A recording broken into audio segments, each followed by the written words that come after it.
day everyone, my name is Joseph Calasin and I will discuss about Dr. William Edwards Deming and his contributions to TQM. Dr. William Edwards Deming was born on October 14, 1900 at Sioux City, Iowa. He is widely acknowledged as the leading management thinker in the field of quality. He is a statistician and business consultant whose methods helped hasten Japan's recovery after the Second World War and beyond. Deming is known as the father of total quality management. At the age of 93, Deming died at his Washington home due to a cancer on December 20, 1993. His university career started at the University of Wyoming, where he achieved an engineering degree in 1921, followed by his master's degree in mathematics and physics at the University of Colorado. He finished his studies at Yale University and he was awarded doctorate in mathematical physics. Deming's quality management is known throughout the world, and one of the most famous works of Deming is his contributions to the TQM, and that is the Deming's 14-point on quality management. It is a set of management practices help to improve or to increase the quality and productivity of a company. Point 1. Create constancy of purpose for improvement of products and service. So Dr. Deming suggests that there is a greater way to make money, and that is to provide jobs through innovation, research, constant improvement, and maintenance with the aim to become competitive. Point 2. Adopt a new philosophy, and it addresses leadership for change. So as we all know, we are in a new economic age, so if a company produces defective products or commit mistakes, it must not be tolerated. So people must have effective training so that they will understand their job, and they should not be afraid to ask for assistance when it is needed. Supervision must be effective and adequate. Point 3. Cease dependence on mass inspection. So, we must eliminate the need for mass inspection by building quality into the product. So, let's say for example, if a company accidentally produces defective products and they find out during the mass inspection, of course, there will be loss in their capital or in their income. So, the best thing to do is we must build a quality product at the first place so that there will be no need for mass inspection. So by doing that, we prevent producing defective products. Point 4. End awarding business on price. So we must end the practice of awarding business on the basis of the price. Instead, we minimize the total cost. So move towards one supplier in any one item on a long-term relationship of loyalty and trust. Point 5. Improve the system of production and service constantly. So as we all know, improvement is not a one-time effort. Management is obligated to continually look for ways to reduce the waste and improve the quality of the product that they are making. Point 6. Institute training. Point 6 is the training and retraining of the management and the people. Dr. Deming's point is that workers are not trained not just to do the job, but they must know what their job is and why it is being done. Point 7. Institute leadership. Leading consists of helping people to do a better job and to learn by objective methods. The aim of supervision should be focused on helping the employees improve the system in which they work. The number one goal of supervision is to help to improve the works, the system, and the products. Again, I am Joris Calasin and thank you for listening on my report. Good day everyone, my name is Alberto Payam. The topic for today is all about Edward Deming 14 points for TQM. Number 8, learn how to feel so that everyone effective for the company. Number 9, break down barriers between development people, research design, and level products. And number 10, eliminate slogan. 2, in order, distortion, and the workforce and the necessary achieve. And number 11, eliminate the product to numerical codes in order to accept the quality and methods materials in just a number. And number 12, remove the barriers pride to workshop. And number 13, institute the program education training to build the workforce. And number 14, take the action accomplish the transformation to management the work mass and together the methods to rather the number. Works. Quality, productivity, and competitive position. Out of the crisis, 1982 to 1986, the new economic for industry, government education, 1993, other works. Deming was the author of the quality, productivity, and competitive positions of the crisis of 1982 to 1986, the new economic growth, and 1993, the government education, and Deming was playing the flute and the drums, and the composed the music, and the truth and pleasing the scarlet, the grove, the composition, and the arrange, the Spanish, and the banner. Good day. My name is Sabrina Payaw. Thank you for the listening. I'm Krista Nancy Gantang, and I'm going to report about Joseph M. Duran. Joseph M. Duran is the father of quality and the Romanian-born American engineer and management consultant. Was a evangelist for quality and quality management, having written several books on those subjects, and the brother of Academy Award winner Nathan Duran. So, following his high school graduation in 1920, in 1924, Dr. Duran graduated with a degree in electrical engineering and was hired by Western Electric's Hawthorne Works. Joseph Duran was an engineer and administrative and business consultant who revolutionized concepts around business management and quality management at different levels of production. He was born in 1908 in Romania, in a place called Brăila, and died in the United States in 2008 when 103 years of age. It was in the American nation that Duran developed most of his life. So who is Joseph Duran in Total Quality Management, or TQM? He revolutionized the Japanese philosophy or quality management and in no small way worked to help their economy into the industrial leader it is today. So Dr. Duran was the first to incorporate the human aspect of quality management, which is referred to as total quality management. Joseph M. Duran made many contributions to the of quality management in his 70 active working years, and he made his own book, which is the Quality Control Handbook, first released in 1951. So, this is Duran's main contributions. First is the beginning of Pareto. It is one of the best-known concepts attributed to Joseph Duran, who channeled it towards the area of quality and productivity. With this principle, Duran prompted observation and supervision of the different stages in which the product was confirmed, since carelessness on the way diminished the quality of the product. Duran stated that in the production process and in the resulting quality level, a small percentage of factors, positive or negative, can result in a large percentage of possible effects. Duran estimated that 80% of the problems presented are the result of 20% of possible causes. The second is the Duran Trilogy, Quality Planning. So what is the Duran Trilogy? Okay, so the Durant Trilogy, also called Quality Trilogy, was presented by Dr. Joseph M. Duran in 1986 as a means to manage for quality. The traditional approach to quality at that time was based on quality control. But today, the trilogy has become the basis for the most quality management best practices around the world. In essence, the Durant Trilogy is a universal way of thinking about quality. If it's all functions, all levels, and all product and service lines. The underlying concept is that managing for quality consists of 3 universal processes.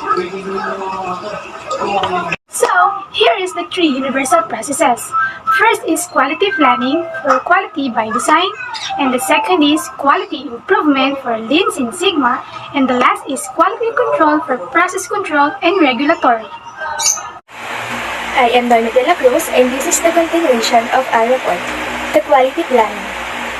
It is the design process enables innovation to happen by designing products, goods, services, or information together with the processes, including controls to produce the final outputs. So the Durant Quality by Design model is a structured method used to create innovative design features that respond to customers' needs and the process features to be used to make those new designs. And next is the quality improvement. Through his book Management Breakthrough, Duran was able to present his vision about the possibilities of an administration of quality, so effective that it could affect the income and productive levels of companies. Duran recognized that a rearrangement that would lead to higher levels of demand would lead to a major internal reorganization. So improvements is an activity in which every organization carries out tasks to make incremental improvements day after day. Through its postulates, Durant advocated the training of the managers and managers of certain productive areas of medium and even high rank. Durant did not conceive the training was only for low-level workers, but his superiors were also to be trained to perform their duties better. The concept of quality control was to broaden the approach to achieving quality, from the prevailing after the fact inspection to what we now call prevention. The goal of quality control is to comply with the international standard or the regulatory authorities. The Durant Trilogy is one of his important disclosures that complements everything addressed in his ideas of quality management. The dimensions of this trilogy allow a much more practical perception of Durant's thought. The divisions managed around quality are quality planning, quality control, and quality improvement. The quality planning is to achieve certain objectives that allow starting towards a global project of eventual materialization. So these objectives are to identify the consumers, determine their needs, add to the product qualities that can satisfy those needs, determine that the processes necessary for the creation of the product are within the scope of the company, and if not, to create them, and finally, to carry them out. Quality improvement is about having an effective awareness for improvement. Quality improvement must be present at each stage and function of a process. The infrastructure to sustain quality ideals must be efficiently created and implemented, and internal processes must be analyzed and collated regularly. In addition, staff must be properly trained. And this quality control is perceived as a feedback process in which aspects already directly related to the finished product are observed. So the actual performance level of the product is evaluated and compared to the goals and objectives set out in the beginning in order to follow up the differences and solve them in the future. And one of his contributions is the quality revolution in Japan. So years after the World War II, the quality level of Japanese products was among the lowest in the world. When Durant's first ideas about quality management came to the Eastern Island, the major consortia and planning and business chambers came to the engineer to put his ideas into practice. Joseph Durant recognizes Japan's success under certain conditions. The greater pace of quality improvement, training of all hierarchical levels of business, participation of the most elementary labor force, among others. And lastly, the quality and other concepts of Durant. Joseph Durant conceptualizes quality as an income-oriented form, those characteristics of a product that are capable of satisfying consumer needs and increasing commercial revenues. Hence the statement, better quality costs more money. Among other concepts addressed by Durant is the human dimension of the business productive apparatus. The engineer was an advocate for the participation of the workforce in the most important internal processes to ensure effective management and quality management at all stages of production. I am Norma de la Cruz. Thank you for listening. Good day everyone, I am Minalyn Cabunot, and today, let us talk about Philip Crosby. But first of all, who is Philip Crosby? So, Philip Crosby is rather than a quality professional or consultant and also an author. He is the one who promote the concept of zero defects. So, let's go to the history. When 1926, Philip Crosby was born, and he was graduated at the Western Reserve University and rendered service for the Navy on the year of the World War II and also the Korean War. So in 1952, Philip Crosby was started to work with different companies, and that is Wesley Corporation and Demings Corporation. The first one that Philip Crosby was entered is the Wesley Corporation, because after that he switched on the Demings Corporation, and another 2 years he switched again with the Martin Company, and on that Martin Company he was implement and promote the concept of zero defects. So in 1965, Philip Crosby was promoted as the corporate vice president and director of quality, because nung 14 years na siya sa ITT company, mas malago or mas marami yung nag-respond sa kanya because of his book, and that book is entitled Quality Free. So yung book niya na yon is full of quality, experiences, and principles of the organization, kaya marami yung tumatangkilik ng book niya. And suddenly, he was build her own company, and this was the time that he launched more, and his company was floated in 30 million US dollars, and by that time, Philip Crosby devised that the principle of doing it right at the first time, or DIR, F. My name is Minarin. Thank you for listening. Good day, everyone. I'm Apple J. Asis. From episode 31 in FM Group 2, I will discuss the 4 major principles and the zero defect theory. So let's proceed to the 4 major principles. So first, the definition of quality is conformance to a product and a customer's requirement. So meaning both product and customer should have always requirements. So second is the system quality is prevention. System achieving of a quality is a prevention, not appraisal. So if you have a system quality na, you cannot monitor all the errors. Kasi, yun yung pinag-prevent. Then, mangyayari lang yun na pwede mo silang i-monitor kapag gumawa ka ulit ng system quality. Third is the performance of a standard zero defect. So, zero defect does not mean that people will never make a mistake. But, companies should not begin with allowance and substandard. Instead, work should be seen in a series, activities, or process defined by the clear requirements. So, lastly is the measurement of the quality is the price of non-conformance. So, Philip Crosby believes that establishment of a good quality management in a principle, the organization will have more savings. So it means kikita, sabi yan ni Philip Crosby. Then it will return all the pays of the cost of the system quality. Kumbaga, kung kikita ka na, syempre, mababalik pa sa'yo lahat ng ginastos mo sa pagbili ng system quality. So, next is contribution of a Six Sigmas and process improvement. So, zero defect means movement aimed at minimizing the number of defect of products and services. So, anything that adding any value to the project should be eliminated. So, eliminated waste is good because it lead us to a process movement and consequently lower cost. So, this concept of theory has doing it right the first time. So, ano nga po ba yun? Meaning nun is ini-encourage tayo na mag-improve continuously. Bakit? Because to avoid cost and time spent later in the process of project management. My name is Apple J. Asis. Thank you for listening. Good day, Miss Carpo and classmates. I'm Jericho Binbin and I'm here to report the 14 steps to quality improvement by Philip Crosby. The first step is management commitment towards equality should be clear to all organization and outside of it. First, the management must be committed towards the quality improvement of a company and the commitment should be clear or transparent to the employee so that the proper attitude towards a zero defect and service line are modeled. Second step is creation of quality improvement teams with senior representatives from all the departments.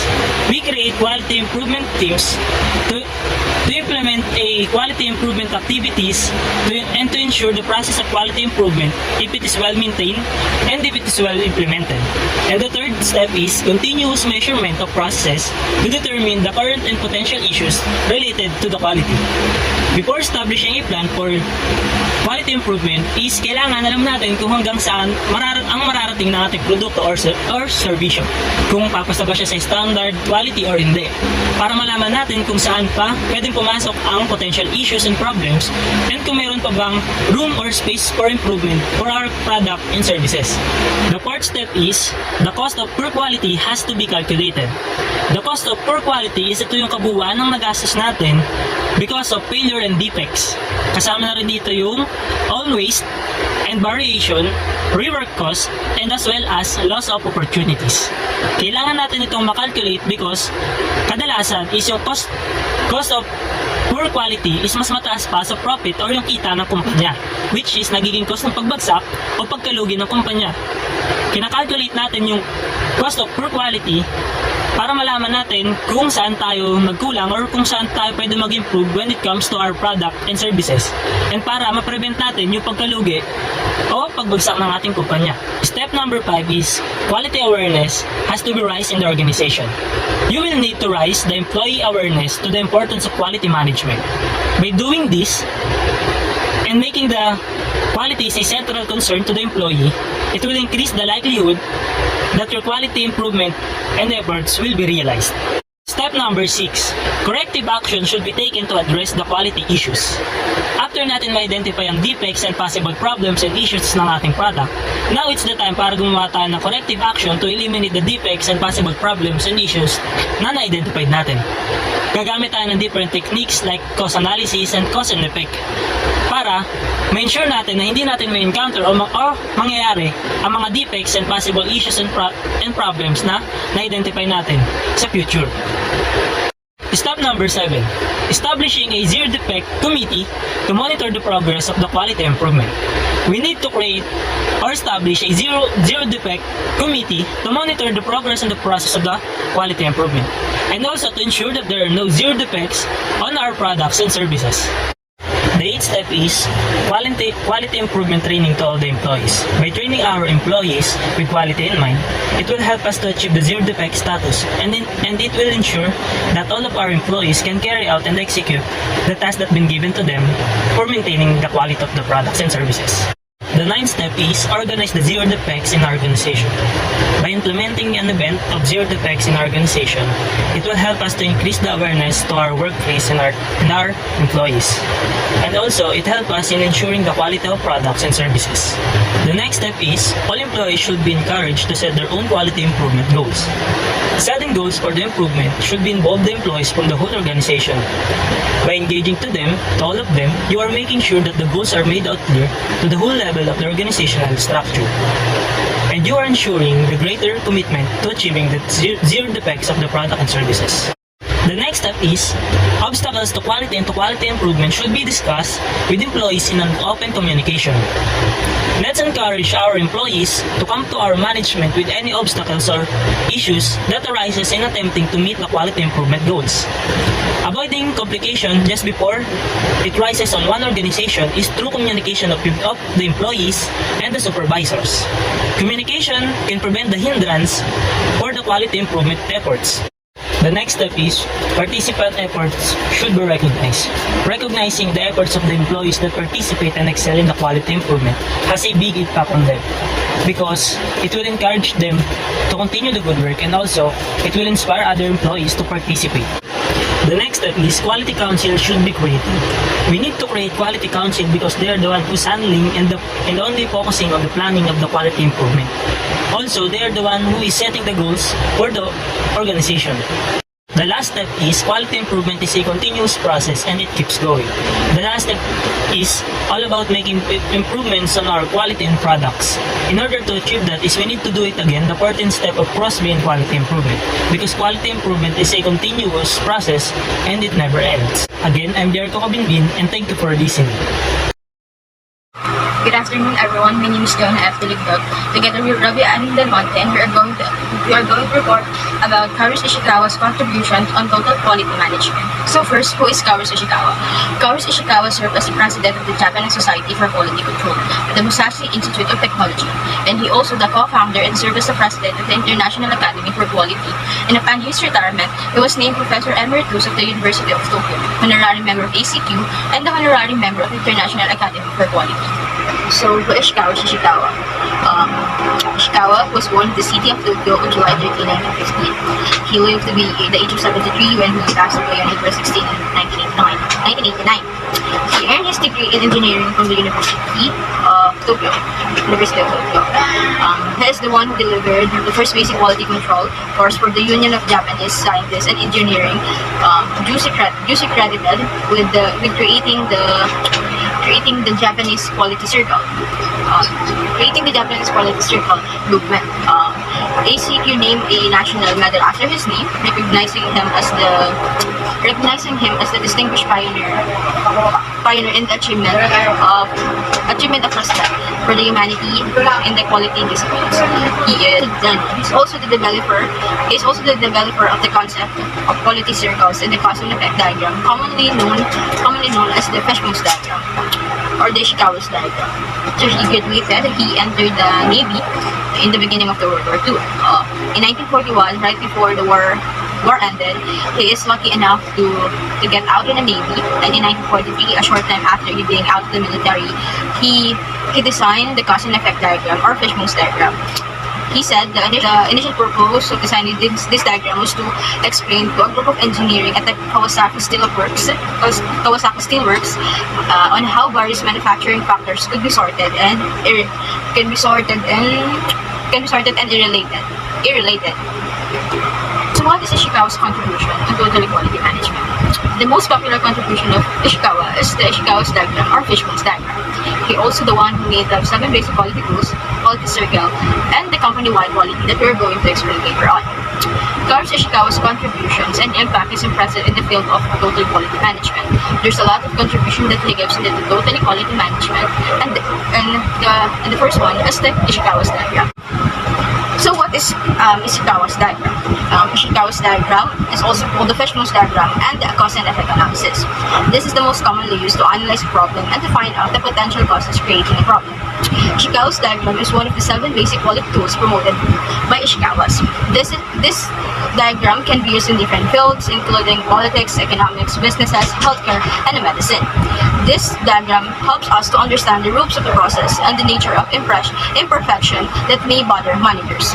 So how do we use Ishikawa's diagram? Commonly uses of Fishbone Diagram are often found in product design and quality prevention. In these cases, the Fishbone Diagram is used to identify potential factors causing an overall effect. However, Fishbone Diagram are widely used in other industries and for other fields or purposes. For example, in problem analysis and business presentations, in help presenting cause and effect analysis, applications and example of Fishbone Diagram can be found online. And this is Jonah F. Dog, and thank you for listening. Good day, ma'am. Good day, classmates. I am Robin M. Del Monte, and I'm going to report the 7 basic quality tools, quality circle or quality control circle, and company-wide quality. The 7 basic quality controls help in solving quality issues through data collection, analyzing the data, identification of the root cause, and measuring the result. So it says that 95% of the problem can solve these 7 basic quality controls if you wisely use it. So Dr. Karo Ishikawa ultimately created this for the development of the 7 quality controls. So the 7 quality controls are flow chart, scatter diagram, Pareto charts, histogram, check sheets, cause and effect diagram, and control charts. Flow chart. A flow chart is a picture of the separate steps of a process in sequential order. The use of flow chart is to help the employees and organization understand the finance detailed and obtain thorough description of the process that applied to. So the importance of flow chart, you visually identified the process or system that being used. So there are standard symbol in flow chart. So the oval shape represent a start or an end point. A line or an arrow is a connector that shows relationships between the representative shapes. So parallelogram. A parallelogram represent input or output. A rectangular shape represent a process, and the diamond shape indicates a decision. Scatter diagram. A scatter plot is a chart type that is normally used to observe and visually display the relationship between the variables. It's also known as a scatter graph, or a scatter chart. The most common use of the scatter plot is to display the relationship between the 2 variables and observe the nature of the relationship. So the relationship observed there either positive or negative, linear or nonlinear, or strong or weak. Pareto Charts. The Pareto chart is a quality improvement tool that is based upon the Pareto principle, that 80% of an outcome comes from the 20% of its input. Alberto Pareto, an Italian engineer and economist, first observed in this role. It says that 80% of the effect comes from the 20% of the possible causes. A histogram is used to summarize discrete or continuous data. In other words, it provides a visual interpretation of numerical data by showing number of data points that fall within a specified range of values called bins. So a histogram represents cause of a problem as the columns and frequency of each cause of problem as the height of the column. Check sheets. Check sheets are manual data collection form used to collect data in real time at the location where the data is generated. So check sheet is a simple and easy to use tool for summarizing currency of the specific event through tally counting. Cause and effect diagram. Cause and effect diagram examines why something happened or might happen by organizing potential causes into smaller categories. So, cause and effect diagram, also called a fishbone diagram, because the diagrams looks like a fish skeleton with a fish head. It's promoted by Dr. Ishikawa, and the goal is to identify all the possible causes of an effect and investigate further with an intention of discovering of the root causing. So sometimes it's spread by 5Y analysis. So it's goal to eliminate the root cause so you can prevent the issue for happening it again. The control chart is a graph used to study how a process changes over time. As you can see in the picture, the example of control chart of the CL or the central line is represent established mean value, and you see all the upper control line and the LCL or the lower control line define the desired level of control on the chart. If all the data input in the chart template and the chart populated reading is in UCL and LCL, the control limit process variation is in under control. Professor Dr. Kaori Ishikawa, known as the father of quality circle, for his role in launching Japan quality movement in 1960s. Quality circle or quality control circle is a group of people from the same area coming together voluntarily to analyze the work area problem and find effective solutions. Typical topics for the attention of quality circles are improving occupational safety and health, improving product designs, and improvement in the workplace. Quality circle is a voluntary group. It consists of 4 to 6 members. So members come from in one section or department. One senior member acts as a facilitator. So the importance of quality circle is napapadali yung trabaho dahil sama-sama, and then doon nagkakaroon ng relationship, nabibuild yung relationship nila, and yung trabaho is nagiging madali or nasusolve nila yung problema ng sama-sama. Dahil doon nagkakaroon ng quality and efficiency yung trabaho nila. So the company-wide quality defined as the management philosophy that seek continuous improvement in the quality of the performance of all the processes. I am Robin M. Del Monte. Thank you. So, after we explained the 4 contributions of Kaori Ishikawa and the total quality management, our conclusion is the contribution of Kaori Ishikawa stand tall and unquestioned in the area of quality control and process improvement. The cause and effect diagram is used with global organizations in order to understand the causes behind the quality gaps and the effects of these gaps and the overall functioning of the organizations. This leads to the overall development of employees with respect to the processes in the organizations. Further trainings can even lead to the formation of voluntarily groups called quality circles, which is under the supervision of an expert who can identify and solve various quality problems in this organization. Thank you very much.